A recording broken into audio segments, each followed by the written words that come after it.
आप देख रहे हैं SDM न्यूज़, मैं रियाज अंसारी। आज मैं सब आवाम के सामने एक बहुत ही हिस्सास मौजू पर बात करने जा रहा हूं। जैसा कि हम देख रहे हैं व्हाट्सएप और अखबारात के ज़रिए से कि कुछ मुस्लिम बच्चियों का गैर मुस्लिम लड़कों के साथ शादी करना या एक तरह से रिलेशनशिप क़ायम करना। उसके अलावा अखबारात में भी ये ख़बरें बहुत शाये हो रही है।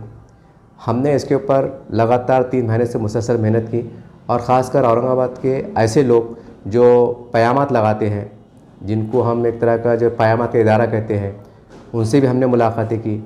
इसी तरह से कुछ घरेलू औरतें जो एक छोटे मोटे लेवल पर क़यामत का एक तरह का कारोबार करते हैं, एजेंट की शक्ल में एक रिश्ता तय होने पर उन्हें कुछ पैसे मुआवजा दिया जाता है, उनसे भी हमने बातचीत की। इसके अलावा ऐसे कई लोगों से हमने बातचीत की, उनके एहसासात को जानना चाहा, उनकी फ़िक्रों को जानना चाहा। वो तमाम बातों का निचोड़ जो निकल के आया, वही बात मैं आपके सामने पेश करने जा रहा हूँ। आज अखबारात में या तमाम जुमा के खुतबात में ये बात पे ज़ोर दिया जाता है कि मुसलमानों को शादी ब्याह आसान करना चाहिए। बेशक ये बहुत अच्छी बात है, सुन्नत रसूल भी है, लेकिन हमने जब क़यामत वालों से और कई आम लोगों से इसके बारे में बहुत गहराई के साथ उनसे जांच पड़ताल की, उनसे बातचीत की, तो बहुत हैरत हुई कि छोटी छोटी बातों पे जो तो रिश्ते टूट रहे हैं। जैसा मैं आपको मिसाल देकर समझाना चाहूँगा कि एक लड़के की हाइट है 5 फीट 4 इंच, तो लड़की वालों ने उसका रिश्ता इसलिए तोड़ा कि भाई लड़का जो था 5 फीट 4 इंच है और हमारी बच्ची 5 फीट 5 इंच है। अब बताइए कि कोई रिश्ता तोड़ने का या रिश्ता नामंजूर करने का कोई तरीक़ेकार है? बस ऐसी छोटी छोटी बातों को लेकर ही आज रिश्ते टूट रहे हैं। बहुत हैरत की बात है। हमने कई लोगों से बातचीत की तो कई लोगों ने बोले कि अंसारी साहब, मेरा लड़का शादी के काबिल है लेकिन मेरे पास पैसे नहीं हैं, जबकि लड़के वाले मुतालबा कर रहे हैं कि आप शादी जल्दी कीजिए। तो मैंने उनसे कहा कि भाई एक काम कीजिए ना, आप जो है तो किसी इज्तिमा में शादी कर लीजिए या चाय पानी शादी कर लीजिए। तो उनका कहना है कि लड़की वाले कह रहे हैं कि नहीं, हमारे ख़ानदान बहुत ऊंचा है, हमारे ख़ानदान में बहुत इज़्ज़त है, तो आपको कम से कम 100-200 लोग खाना खिलाना पड़ेगा, भले आप किसी से कर्जा ले लीजिए। ये ऐसी छोटी छोटी बातें हैं, ये इसकी वजह से आज रिश्ते हो नहीं पा रहे हैं। बहुत तकलीफ़ की बात है। हमारे एक ऐसी शनाशा, एक मेरे दोस्त जिनकी 4 लड़कियां हैं, जवान बालिग लड़कियां हैं, तो वो दोस्त से मैंने जब कैफियत को जानना चाहा कि यार तू तेरी बेटी की शादी कब करेगा या शादी के काबिल है नहीं है, तो उसके आंखों में आंसू आ गए थे। उन्हें बहुत तकलीफ़ दे हालत में जो जुमला अदा किया वो वाकई रोंगटे खड़े कर देने वाला है, बल्कि मैं समझता हूँ कि मुसलमानों को शर्मिंदा करने वाला है। उसके अल्फाज थे, मैं उसके अल्फाज को दोहरा रहा हूँ। उसके अल्फाज थे, अंसारी साहब, काश मैं मुसलमान के घर में पैदा नहीं होता, काश मैं हिंदू के घर में पैदा होता, तो कम से कम किसी मंदिर के साथ फेरे ले लेता, मेरे बच्चे की शादी हो जाए। बहुत अफसोसनाक बात है। खैर, उन्हें एक जज्बाती अंदाज में कह दिया होगा, इसमें कोई शक नहीं है। लेकिन सोचिए, आज गरीब के घरों में बेटियां बैठी हुई हैं, कई लड़के भी हैं जो शादी के लिए तैयार हैं, उनकी उम्रें भी हो चुकी हैं, लेकिन सिर्फ इस बिना पे नहीं हो रहा है कि आप हमारे कितने मेहमानों को दावत देंगे, आप कौन सा हाल लेंगे। ये ऐसी छोटी छोटी बातों पर रिश्ते आज टूट रहे हैं या रिश्ते हो नहीं पा रहे हैं। मैं आपको एक मिसाल देकर समझाना चाहूँगा कि हमने जब क़यामत वालों से, जिससे मेरे ताल्लुक़ात हैं, जब उनसे मैंने एक बहुत अच्छे अंदाज से उनसे बातचीत की, तो उनका कहना था, अंसारी साहब, बड़े शर्म की बात है, आज मुसलमानों में कई घराने ऐसे मिल जाएंगे जिनके घर जाती है, बिल्डिंगें हैं, उनके दुकान मकान किराए से गए हुए हैं, उनकी मार्केट में गाड़ियाँ चल रही हैं, यहाँ तक कि वो उनके वालिदैन रिटायर हैं, कोई टीचर है, कोई फला डिपार्टमेंट में था, कोई कैसा था। यानी मजमूई तौर से अगर हम आंकड़ा अंदाज़ा लगा ले तो उस घर के अंदर 2, सवा 2, पौने 2 लाख महाना आमदनी है। और उनके बच्चों के वास्ते उनके वालिदैन कह रहे हैं कि हमें मियारी लड़की चाहिए। तो क़यामत वालों ने उनसे कहा कि आपको किस तरह की लड़की चाहिए? तो उनका कहना था कि भाई हमको कम से कम टीचर लड़की चाहिए या कोई सरकारी नौकरी वाली चाहिए। कहाँ जा रहे हैं हम लोग? कितनी शर्म की बात है कि ऐसे मुसलमान जिनकी साहिब इस्तिताअत है, जिनकी आमदनी अच्छी है, जिनको अल्लाह ने बेइंतहा नवाजा है, उनके लड़कों के लिए वो क़यामत वालों से कह रहे हैं कि हमारी लड़की को आप एक सरकारी नौकरी वाली लड़की देखिए। क्या शर्म की बात नहीं है? कहाँ जाना हमारी मुस्लिम लड़कियों ने? और यहाँ हम देख रहे हैं अखबारात के अंदर, व्हाट्सएप के ज़राए से फेसबुक के ज़राए से, सोशल मीडिया के ज़राए से कि हमारी बच्चियां हिंदू लड़कों के साथ, कुछ लड़कियां शादी कर ले रही हैं। क्या करें हम? कौन है इसका ज़िम्मेदार? बहुत सी आवाम की जानिब से ये भी तजवीज़ निकल के आई कि जैसा लॉकडाउन का जो पिछला साल गुजरा, उसके अंदर मुसलमानों की जो माशी हालत कमर टूट गई, एकदम कमर टूट गई। मुसलमानों का 60-70% तबका जो हाथ मजदूर है, जो रोज़ कमाता है रोज़ खाता है, आज वो लोगों की हालत ऐसी नहीं है कि वो अपने बच्चियों की शादियाँ करा सके। तो हमने सर्वे के अंदर ये बात भी पाई, बहुत से लोगों के अंदर जो बातचीत निकल के आई कि आज लगातार साल 2 साल इज्तिमाई शादियाँ करवाने की बहुत ज़रूरत है। जैसा कि सिल्लोड़ के आमदार अली जनाब सत्तार सेठ करते हैं, बहुत फ़ख्र होता है इनको देख के कि औरंगाबाद का एक ताल्लुका लेवल का सिल्लोड़ और वहाँ के सत्तार सेठ आमदार हर साल 500 शादियाँ कराते हैं। खैर ये लॉकडाउन का पीरियड चल रहा था तो किसी वजह से नहीं हो सका, तो 500 शादियाँ 300 शादियाँ कराते हैं। कई लोगों के मुंह से हमको ये भी सुनने को मिला कि औरंगाबाद में ऐसी कोई मुस्लिम क़यादत मौजूद नहीं है। क्या वो इतने गए गुजरे हो गए कि वो मिलजुल कर बड़े लोगों से एक ताउन लेकर, एक बातचीत कर कर एक इज्तिमाई शादियाँ कर सके? जब एक सत्तार सेठ कर सकते हैं तो हमारे औरंगाबाद शहर में क्यों नहीं हो सकता? क्या इस्लाम ने खाली सत्तार सेठ को इजाज़त दी कि तुम वाकई सच्चे पक्के मुसलमान हैं और औरंगाबाद के दीगर मुसलमानों को इजाज़त नहीं दी कि तुम नहीं कर सकते? क्या ऐसा कुछ मामला है? बहुत तकलीफ़ हो रही है साहब। मैं बहुत खुल के नहीं बता रहा हूँ आपको। अगर उनकी बातें सुनेंगे ना आप, जो लोग कह रहे थे, तो आपके रोंगटे खड़े हो जाएंगे। बहुत शर्मिंदगी की बात है कि आज हम कहते हैं कि हमारी लड़कियां, कुछ लड़कियां गैरों के साथ खुलेआम घूम रही हैं और जो भी है, तो इसका ज़िम्मेदार कौन है? कि हमने कभी गौर किया? मुझे एक लड़की का वाक़या याद आ रहा, मैं वो एरिया का नाम नहीं लूँगा, औरंगाबाद का वाक़या है। मैं उस बहुत तकलीफ़ के साथ वो वाक़ये को दोहराना चाहता हूँ।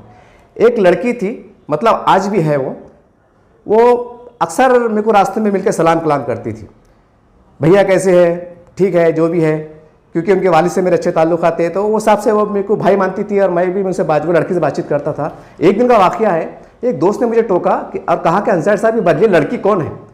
तो मैंने कहा क्यों हैरत की बात? तो मैंने बोलो ना क्या बात है? तो उन्हें मैं वही अल्फाज को दोहरा रहा हूँ, मैं इसलिए दोहरा रहा हूँ कि आपको झिझोड़ सकूँ।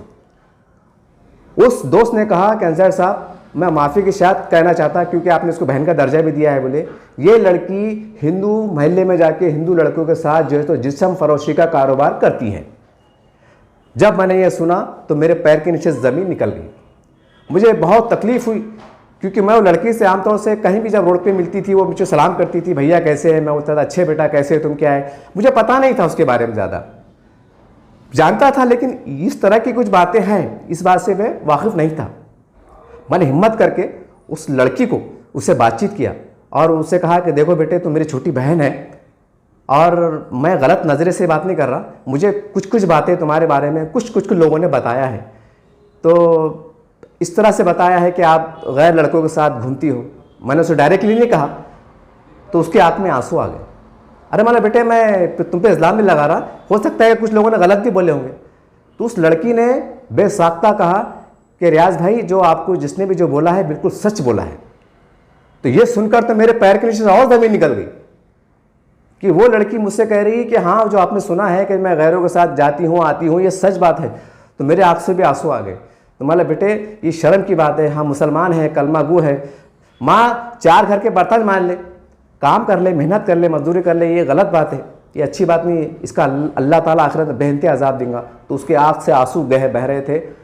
उसने कहा रियाज भाई मैंने शादी की थी, मेरे छोटे छोटे 2 बच्चे हैं, उन्हें मेरे को तलाक दे दिया, मेरा शौहर शराब पीता था, मन तंग आके इसको छोड़ दी। जब मैं कई घरों में जाती हूँ तो उस घरों के कुछ नौजवान लड़कों की नज़र भी मेरे पे पड़ती है और वो बुरी नज़र से लोग देखते हैं। अब बताओ मैं क्या करूँ? उन्हें ढके छिपे अल्फाज में कहा। और तनख्वाह भी इतनी देते हैं बोले कि मेरे घर का किराया में भर नहीं सकती। तो बताओ बोले रियाज भाई मैं बच्चों को क्या खिलाऊंगी, क्या पढ़ाऊंगी, क्या लिखाऊंगी? उसकी आँख से आंसू रवा दवा थे कि मैं क्या करूँ। तो मैंने उनसे कहा, मैंने चंद लोगों के नाम बताया, मैं नाम को अभी इजहार नहीं करना चाहता, मैं शॉर्टकट में कह रहा हूँ आपको। मैंने चंद लोगों के नाम दिया कि फ़ला फ़ला लोगों के पास जाओ, उनको बोलो कि मेरे हालात ऐसे हैं और मुझे कुछ मेरी मदद कीजिए, मुझे पड़े गाँव में हरसुल में कहीं सस्ता मस्ता प्लाट दिला दीजिए और मैं किराना दुकान या लकड़िया या मुर्गियाँ पाल के अपने आप को पालन पोषण कर लूँगी। वो लड़की मेरे कहने पे जिनकी तरफ मैंने निशान नहीं किया था उनके पास गई। उसके बाद अगले हफ्ते इत्तेफाक से उसकी मेरी मुलाकात हुई। तो मैंने कहा, क्यों बेटे तुम गए थे क्या? तो बोले, फिर उसके आँख में आंसू आ गए। मैंने, बेटे आप क्या हो? तो बोले, रियाज भाई मैं वहाँ गई थी। बोले वहाँ कई लोग बैठे हुए थे, तो उसमें से एक आदमी ने कहा, अरे भाई ये फला फला है, अरे ये धंधे वाली है, ऐसा बोल के मेरे को बेजलील किया गया। बोले उसके बाद भी मैंने बोली कि देखो मैं ये काम मजबूरी से कर रही हूँ, तो मेरी मदद करो, मेरे को प्लाट दिला दो, मेरे बच्चों के जो है तो जो जिम्मेदारी उठा लो और मुझे रोज़गार से लगा दो, छोटा मोटा कुछ भी बकरा दिला दो, मैं अपने आप को पाल लूँगी। तो मुझे मदद नहीं हुई। बोले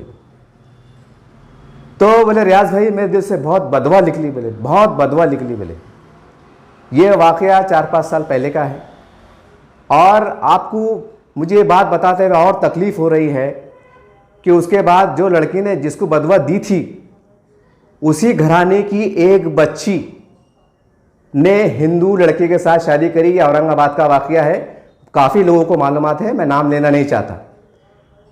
तो मैं ये कहना चाहता हूँ ये वाक़या बोल के कि देखिए वो लड़की ने मुझसे इजहार किया, मैंने उसको रास्ता बताया, मैंने उसकी जो भी है अखलाकी तौर से ज़बानी तौर से मदद की। तो आज लड़की ने इजहार करके बोली कि रियाज भाई मैंने बदवा दी थी, मेरी बदवा कबूल हुई। वो लड़की के अल्फाज हैं। तो ऐसी कितनी हमारी मुस्लिम लड़कियां घर में बैठ के सिसक रही होंगी, बदवाएं दे रही होंगी। क्या आपको नहीं लगता साहिब हैसियत मुसलमान से मुखातिब हूँ मैं, जिसको अल्लाह ने नवाजा है लाखों से करोड़ों से, जिनके कारोबार चल रहे हैं, जिन पे लॉकडाउन का कोई फ़र्क नहीं पड़ा, मैं उनसे मुखातिब हूँ। क्या आपको नहीं लगता कि उनकी बदवाएं आप पे असर करेंगी? खुदारा रहम कीजिए, रहम कीजिए। मैं 3 महीने मुसलसल इसके ऊपर मेहनत किया हूँ। मैंने अपने आंखों से देखा हूँ 800 से ज़ायद मुस्लिम महल्ले जात की लड़कियाँ गैर मुस्लिम के साथ ताल्लुक़ात बढ़ा रही हैं। और हो सकता है कि आज की वीडियो की तारीख लिख लीजिए आप मेरी, आने वाले जो साल का अख्ताम होगा 2022 लगेगा, तो आपको सुनने में आएगा कि मुसलमानों की फिर 4-5 लड़कियों ने गैर मुस्लिम लड़कों से शादी कर ली। ये होने वाला है। इसकी मैंने पूरी तहकीक़ात किया हूँ और कुछ अच्छे अंदाज से, कुछ अच्छे ज़राए से मैंने उनके वालिदैन तक बात को पहुँचाने की कोशिश किया भी हूँ। और अल्लाह मुझे कामयाब करे और अल्लाह उस वालिदैन को इन्हें हिदायत दे। मेरी दुआएं उनके साथ हैं। आखिर कहाँ जा रहे हम, कहाँ जा रहे हम? मैं एक वाक़या आपको बता दूँ।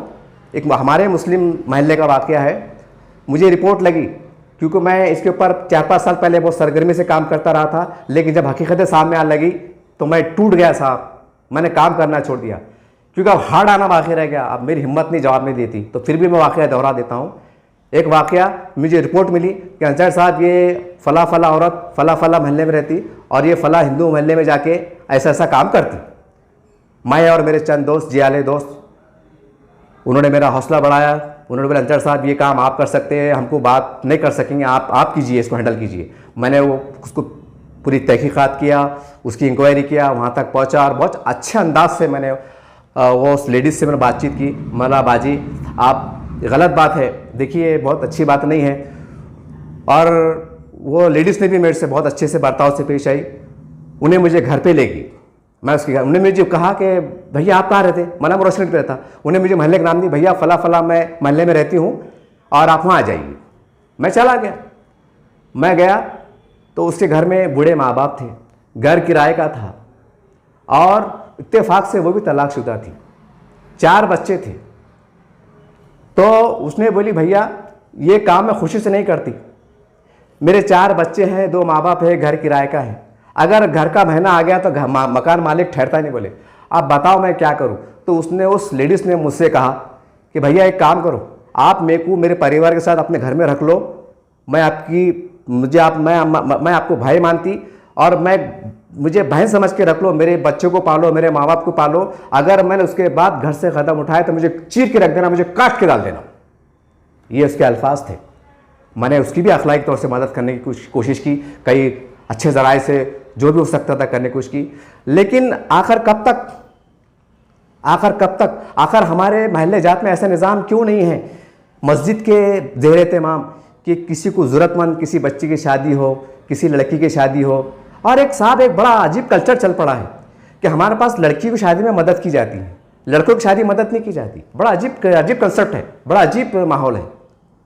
बड़े अजीब सूरत हाल है। बहरहाल मैं आपको मुख्तसरन में ये कहना चाहता हूँ, मैं अपनी बात को तवील ना करते हुए, देखिए महल्ले जाती सतह पर हमें बैतुल माल कायम करने की ज़रूरत है और हमें ऐसा निज़ाम बनाने की ज़रूरत है कि अगर किसी घर में मौत हो जाए, किसी के बच्चों का एजुकेशन का मसला हो जाए, कोई हादसा हो जाए, या किसी बच्ची की शादी का मसला है, किसी लड़के की शादी का मसला है, तो उसके वालिदैन, उसके ज़िम्मेदारान, मस्जिद के जो भी कमेटी बने उसके ज़िम्मेदारान को एक तहरीरी दरख्वास्त दे कि मेरा ऐसा ऐसा मसला है और मुझे जो है तो माली एतबार की ज़रूरत है। हम क्यों नहीं कर सकते साहब, क्यों नहीं कर सकते? आज खबर आन दो, गुलमंडी पे किसी हिंदू लड़के ने किसी मुस्लिम लड़की का बुर्का खींचा या उसके साथ गलत हरकत की। यकीन जानिए मैंने अपनी आंखों से देखा हूं और अब पूरा औरंगाबाद शहर जानता है कि औरंगाबाद की 2 दिन में हवा टाइट हो जाएगी। हजारों की तादाद में नौजवान बाहर निकल जाएंगे, अस्तिला चढ़ाएंगे, कौन है वो देख लेंगे। यह अंदाज रहेगा हमारी बॉडी लैंग्वेज का। क्यों साहब? ये जो हमारी बहनें, हमारी बेटियां जो घरों में बैठी हैं, जो मजबूरी की हालत में पता नहीं कैसे कदम उठाने पे मजबूर है, क्या वहाँ आपकी गैरत नहीं जागती? क्या वहाँ आपकी मर्दानगी नहीं जागती? कैसे समझाऊँ मैं आपको? मुझे समझ में नहीं आ रहा मैं किस तरह से आपसे मुखातिब हूँ, क्योंकि मैंने बहुत कुछ अपनी आंखों से देखा है, बहुत कुछ लोगों से सुना है। रोंगटे खड़े कर देने वाली बात है साहब, बहुत शर्मिंदगी की बात है। जिस तरह लोगों ने कहा, जिस तरह सत्तार सेठ 500 शायदे का इनेकाद करते हैं हमारे औरंगाबाद शहर में, जो मराठवाड़े की राजधानी कहलाता है, यहाँ पर ऐसी परंपरा क्यों नहीं है कि तमाम मुसलमानों के सियासी कायदीन भले वो अपने पार्टी के परचम तले काम अंजाम दे कि हमारी पार्टी ने काम किया। ठीक है भाई, आपकी पार्टी की वाह वाह हो जाएंगी, आपकी पार्टी की मुबारकबाद आपको, आप क्यों नहीं कर सकते? क्यों नहीं कर सकते? आज हमने ये भी देखा है कि आज कई मस्जिद की तामीर का ऐलान हो जाए तो धुएंधार तकरीर होती है मस्जिद के मेंबरों से, और ऐसे फ़ायदे बताए जाते हैं कि आपने अगर 1 रुपये दे दिया, 1 ईंट लगा दी, 1 सीमेंट की गोनी दे दी तो अल्लाह आपको जन्नत में घर बना देगा। और मैंने अपने आंखों से देखा हूँ, बल्कि पूरा औरंगाबाद शहर जानता है, तमाम मुसलमान इस बात से बखूबी वाकिफ़ है कि जब धुएंधार तकरीर होती है तो जुमे के दिन वो मस्जिद की तामीर के बाद हम जब चंदा गिने जाता है तो 10,000, 15,000, 20,000, कई कहीं तो 50,000 भी क्रॉस हो जाता है। और बड़ी बड़ी बस मसाजिद में तो 1.5 लाख 2 लाख क्रॉस हो जाते हैं। ये हो रहा है, ये मैं गलत नहीं कह रहा हूँ। ऐसा क्यों नहीं होता कि भाई गरीब बच्ची की शादी है, महल्ले जाती सतह पर ऐलान हो, धुएंधार बातें हो, कि वहाँ आपको सवाब नज़र नहीं आता? क्या वहाँ सवाब नज़र नहीं आता? आप मस्जिदों में आलीशान बना रहे हैं, लाखों रुपया खर्चा कर रहे हैं, और हमारी चंद मिल्लत की बेटियाँ भूख के मारे, गैरत के मारे, गुर्बत के मारे जिस्म फरोशी पे आमादा है। साहब इसके पुरावे हैं मेरे पास, मैं ऐसे हवा में बात नहीं कर रहा, बहुत तकलीफ़ होती हूँ, तकलीफ़ हो रही है मुझे।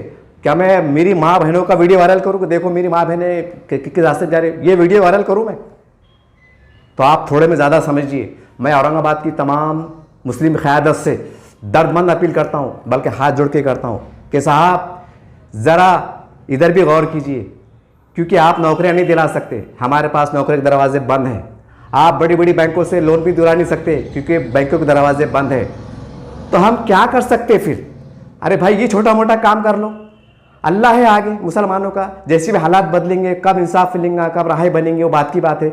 लेकिन आप जब नौकरी दिला नहीं सकते, बैंकों के अंदर लोन दिला नहीं सकते, हाँ, तो फिर आप क्या कर सकते भाई? क्या कर सकते? एक तरफ रोडों की हालत ख़राब, महल्ले की हालत ख़राब, पानी 8 दिन के बाद आ रहा। अरे कहाँ जा रही हमारी क़यादत, हमारे मुस्लिम लीडर कहाँ जा रहे? बहरहाल औरंगाबाद के ऐसे ज़रूरतमंद मुसलमानों ने शहर के बड़े बड़े मुसलमान लीडरों से और ताजिर हजरात से, मालदार हजरात से अपील की है, उनसे गुजारिश की है कि लॉकडाउन की वजह से सैकड़ों की तादाद में मुस्लिम बच्चियां घरों में बैठी हुई है। मेरा खुद का सर्वे है कि 2000 के ऊपर आज मुस्लिम बच्चियां शादी के लिए तैयार है, लेकिन उनको कोई मदद नहीं है, इस वास्ते उनकी शादियां नहीं हो रही। ये मेरा खुद का सर्वे है 2000 के अबाउ। और जो अखबार के ज़रिए से और जो दिगर ज़राए से इत्तलात मिली है तो कम से कम आंकड़ा 50,000 के क्रॉस होता है। औरंगाबाद सिटी का जायज़ा लीजिए तो हम कहाँ जा रहे हैं? कहाँ जा रहे हैं? अगर हम क्या हम इस बात का इंतज़ार कर रहे हैं कि ला तादाद शक्ल में हमारी मुस्लिम बच्चियाँ हिंदुओं को शायद शादी कर ले और फिर हम जागेंगे? पता ही नहीं चढ़ा। अरे आपके मोहल्ले में क्या चढ़ा, कौन गरीब है, कौन ज़रूरतमंद है? जब आपको इस बात का एहसास नहीं, तो मुझे अल्लाह के रसूल सल्लल्लाहु अलैहि वसल्लम की हदीस याद आ रही है कि आपका पड़ोस 40 घर तक है। अरे जब 40 घरों की हम क़यादत नहीं कर सकते, उनका देखभाल नहीं कर सकते, तो हम कैसे मुसलमान हैं? ये मैं उन मुसलमानों को कहना चाहता हूँ जिनको अल्लाह ने नवाजा है हर एतबार से, इल्मी एतबार से, कारोबारी एतबार से, माली एतबार से, क़यादत के एतबार से। कहाँ जा रहे हम? कहाँ जा रहे हम? अरे भाई कुछ तो खौफ करो। इनकी बदवाएं मैं कह रहा हूँ, देखिए उनके आंसुओं को मैंने देखा है, उनके आंसुओं को मैंने देखा है। उनके आंसू बेकार नहीं जाएंगे। इनके आंसू तमाम ऐसे मुसलमानों पे कहर बन के टूट पड़ेंगे जो आज इस पोजीशन में थे कि आज उनके काम आ सकते थे, लेकिन वो आज गफलत की नींद सोए हुए हैं। खुदारा जाग जाइए। मैं आखिर में तमाम औरंगाबाद के सियासी लीडरान, मजहबी जमातें, समाजी तंजीमें, तमाम सोशल वर्कर और तमाम मालदार हजरात जिनका अल्लाह ने नवाजा है, अच्छे बेहतरीन कारोबार है, आप एक मुनज़्ज़म तरीके से महल्ले जाती सतह पर एक कमेटी बनाइए, जल्दी बनाइए और नज़्म कीजिए अपने अपने वार्ड में, अपने अपने महल्ले जात में किस तरह से हम इज्तिमाई तौर से शादियाँ का इनेकाद करा सकते हैं। इसकी आप कोशिशें कीजिए। इसके अलावा बहुत से मसले मसाइल हैं, लेकिन सबसे बड़ा मसला इस वक्त गरीब बच्चे को शादियाँ का है और शादियाँ नहीं होने की वजह से आज बहुत हालात ख़राब हो रहे हैं। इसलिए थोड़े में ज़्यादा समझ लीजिए और खुदारा इसकी पहल कीजिए।